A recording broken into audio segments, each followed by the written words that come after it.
Je suppose que pour l'instant, tu te sens un peu comme Alice. Tombée dans le terrier du lapin blanc. On pourrait dire ça. Je le lis dans ton regard. Tu as le regard d'un homme prêt à croire tout ce qu'il voit parce qu'il s'attend à s'éveiller à tout moment. Et paradoxalement, ce n'est pas tout à fait faux. Crois-tu en la destinée, Néo? Non. Et pourquoi? Parce que je n'aime pas l'idée de ne pas être aux commandes de ma vie. Bien sûr, et je suis fait pour te comprendre. Je vais te dire pourquoi tu es là. Tu es là parce que tu as un savoir que tu ne t'expliques pas, mais qui t'habite. Un savoir que tu as ressenti toute ta vie. Tu sais que le monde ne tourne pas rond sans comprendre pourquoi, mais tu le sais, comme un implant dans ton esprit. De quoi te rendre malade. C'est ce sentiment qui t'a amené jusqu'à moi.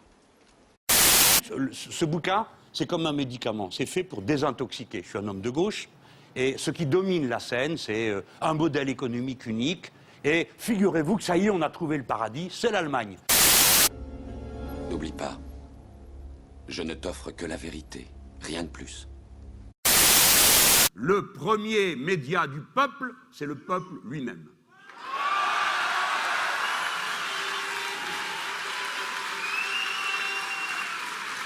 À ceux qui nous regardent et qui ne comprennent pas ce que nous sommes en train de faire, je veux leur expliquer.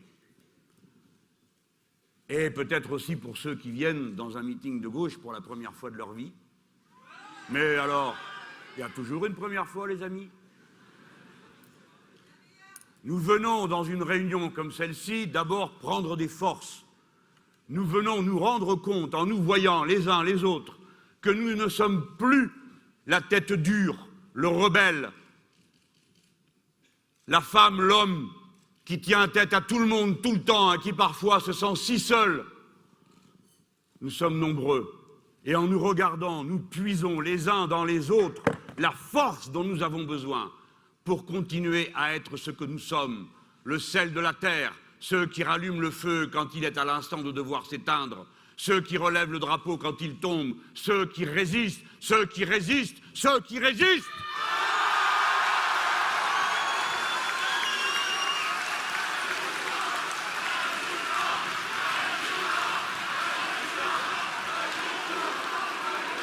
Nous venons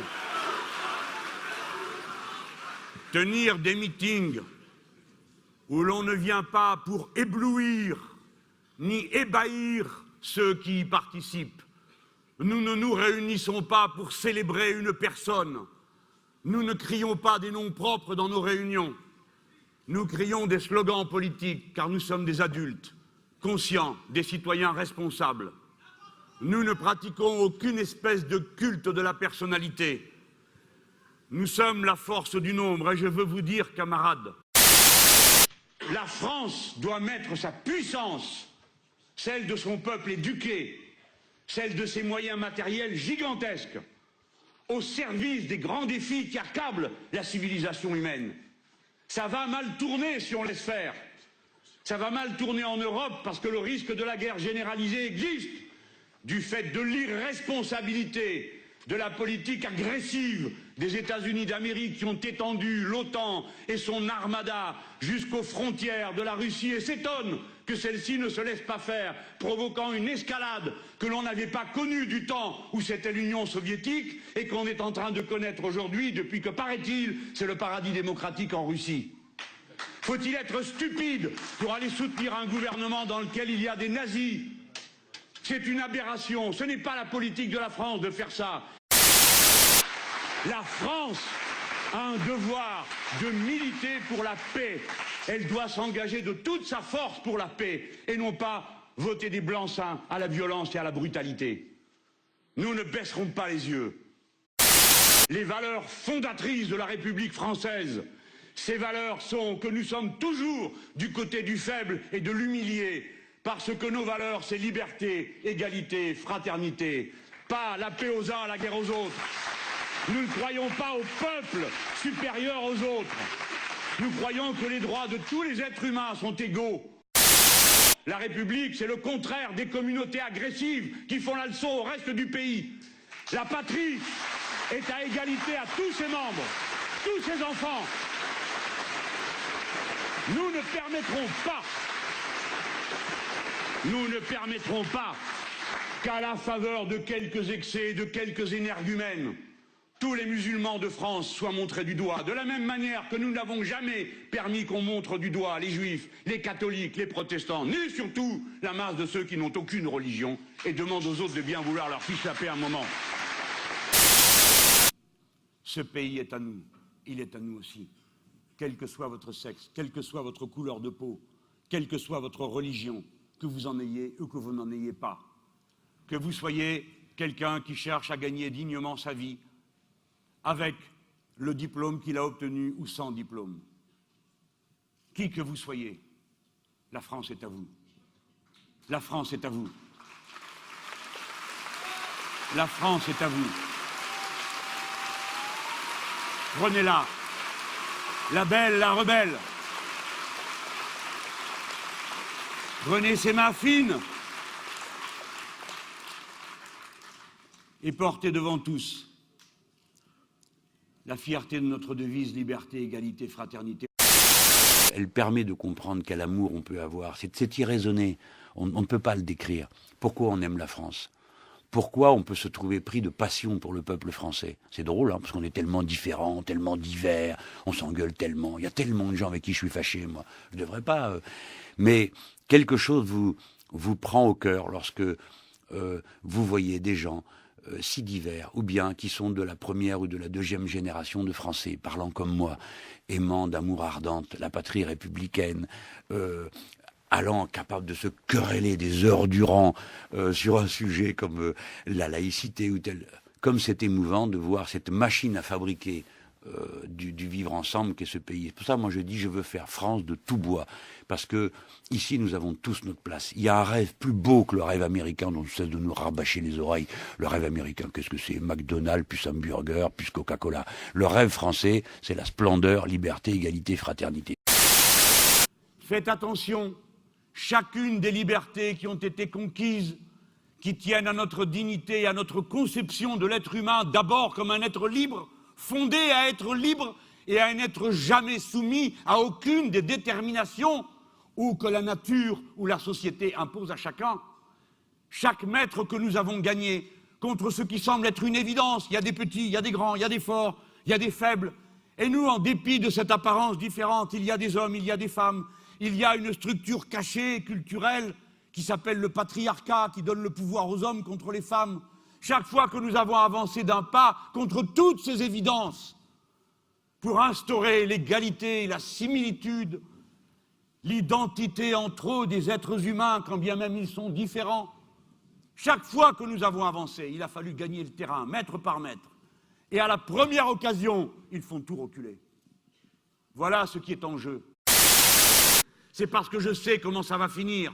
Ça va finir à encore plus de précarité, encore plus de temps partiel, encore plus d'amplitude horaire éclatée, où l'on va au travail et on a 4 heures à faire, et puis il y a une pause de 3 heures, et on doit refaire à nouveau 4 heures après, et on ne peut pas rentrer à la maison, et on ne sait pas ce que les gosses sont en train de faire, et après on se fait insulter en disant « Comment ? Vous vous occupez pas de vos gosses ?» Voilà, c'est comme ça que ça se passe. Il y en a marre de ça. Camarades, la lutte sociale n'est pas, comme ils le disent, une lutte pour des privilèges. Ce que nous avons, ce ne sont pas des privilèges, ce sont des acquis sociaux, acquis de la lutte. Et les acquis sociaux sont des acquis de civilisation. La classe ouvrière, les travailleurs, les salariés, les techniciens portent, parce qu'ils sont les défenseurs de l'intérêt général, l'idée même de la civilisation.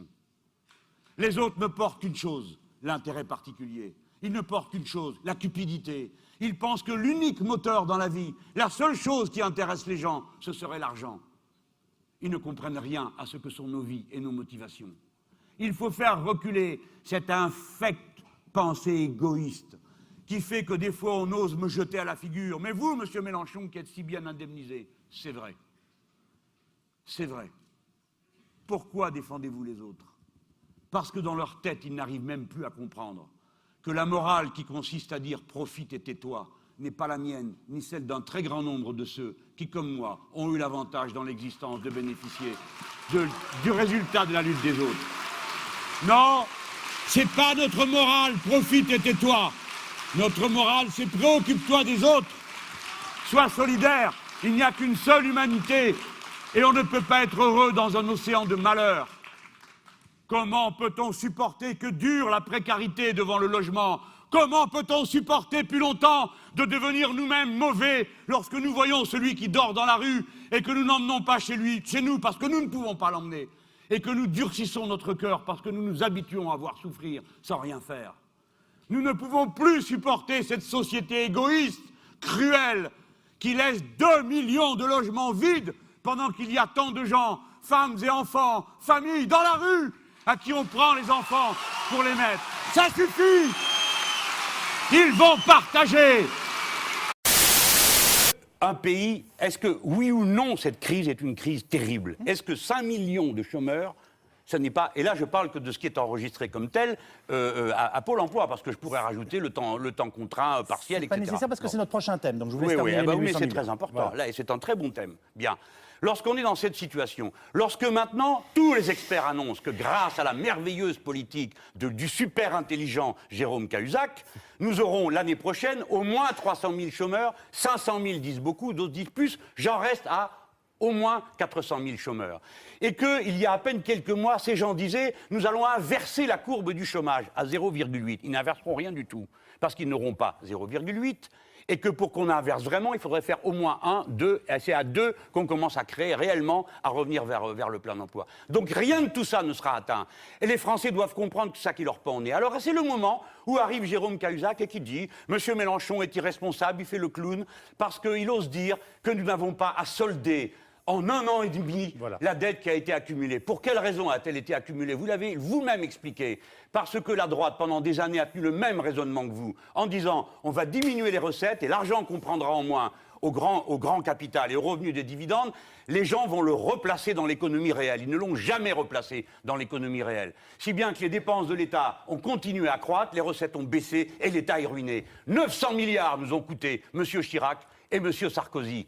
C'est eux qui ont doublé la dette de ce pays. Pourquoi est-ce qu'on ne fait pas un audit de la dette? Pourquoi vous ne recevez pas le collectif pour l'audit public, citoyen de la dette? Il faut entendre ce qu'ont à dire ces gens-là. Eh bien, moi, je vais vous dire une chose. Entre la vie et la mort, je choisis la vie. Voilà. Je ne veux pas payer les 1800 milliards. C'est clair? Je les paierai quand je pourrai. Voilà ce que dira mon gouvernement. On paiera quand on pourra. Et d'ici là, c'est la Banque centrale qui va financer si jamais les taux d'intérêt explosent. Parce que si la Banque centrale l'avait fait, eh bien la Grèce ne serait pas en train de souffrir le martyre comme elle est en train de le souffrir.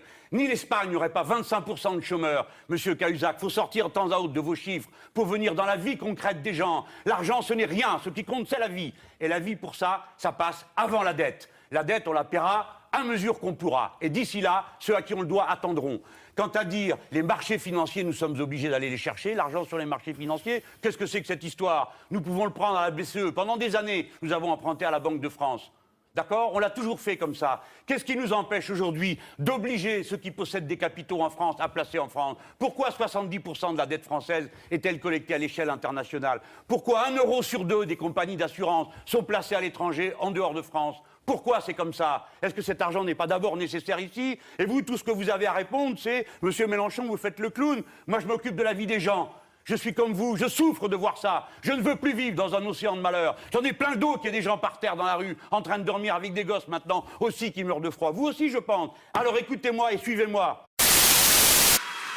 Il faut, camarades, amis, que vous installiez dans des questions concrètes l'élection présidentielle, que ce ne soit pas le concours des belles personnes, le PMU des sondages, mais une réflexion approfondie d'être libre, qui réfléchit et qui comprend ce qu'il fait. Nous ne savons pas si nous serons majoritaires, mais nous savons que nous ne le serons jamais si nous ne construisons pas patiemment, avec intelligence et raisonnement, ce qui fait notre force de cohésion. La conscience, la tête, c'est par la tête que nous allons gagner le peuple français. Et que si les ouvriers, les salariés, qui bientôt se verraient rejoints, j'en suis certain parce que je les connais, par nombre, des techniciens supérieurs et de l'encadrement. Alors c'est vous qui avez la décision. Vous êtes les plus nombreux. C'est vous qui avez la décision. Si vous vous y mettez tous avec votre bulletin de vote, si, au lieu de voter à la tête du client, dirons-nous à ceux qui se comportent de cette manière, ou au ballot qui dit « Oh, je m'en fous, c'est tous les mêmes », on lui dit « Va mettre un bulletin de vote pour défendre ta peau, pour défendre tes droits, pas pour machin, Pierre, Paul, Jacques. Regarde, qui défend la République sociale? Qui défend la loi? Qui défend la loi contre le contrat et qui s'y oppose? Ami, si tu n'as rien compris, comprends au moins ça. Il s'agit de ta vie, il s'agit de ta paye, il s'agit de ton temps de travail, de ce que tu peux mettre à la disposition de ta famille. Ton bulletin de vote prolonge ton bras et ta tête. Non, ce n'est pas un bout de papier inutile.